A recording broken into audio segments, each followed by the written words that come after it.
दायो इलेक्शननि समखाय बारहावाफ्रा गुदुं गुदुं बारनायाव जोंनि बिथां अपोजिशन पार्टीनि स्टार केम्पेइनार बिथां कास्टम बसुमतारी, रिन्जय बर' आरो प्रहलाद ब्रह्म आरो बेनिफ्राय बिक्रम दैमारि बिथांमोनहा गोबां बाथ्रा बुंदों, नाथाय बिथांमोनहा प्रेक्टिकेलाव गैया।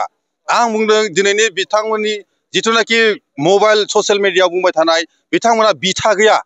आं बेखौल' दाथि खालामना बुंबाय, जों दिनैहाय बिटिआर सरकारनि आन्दाराव थानाय जायनोखि कर्मिफोर डाइरेक्ट प्रेक्टिकेलाव थांनानै खामानि मावगासिनो दङ, फिल्डआव थांनानै खामानि मावगासिनो दङ। रियेलिटिया सोर, रियेलिटिया मा आरो रियेल हिर'आ सोर, जों बेखौ दायो जों बुजिनो मोनजोबबाय, बाखि गैला।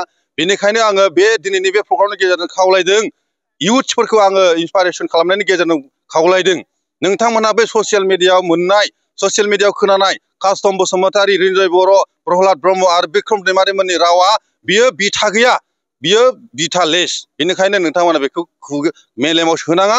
रियेल हिर'आ प्रमद बर'सो, रियेल हिर'आ बड'लेण्ड फाउन्डेसन फर इयुथ्स, रियेल फाउन्डेसना फार्मार सेल, रियेल फाउन्डेसना दायो बर्थमाननि जाय प्रेक्टिकेल खामानि मावगासिनो दं गोरिब गुन्द्रानि थाखाय, सोलोंथाइनि थाखाय, आबादनि थाखाय, गोबांथार स्कुल कलेज इनफ्रास्ट्राक्चारनि थाखाय जाय खामानि मावबाय थादों बिसोर रियेल हिर'।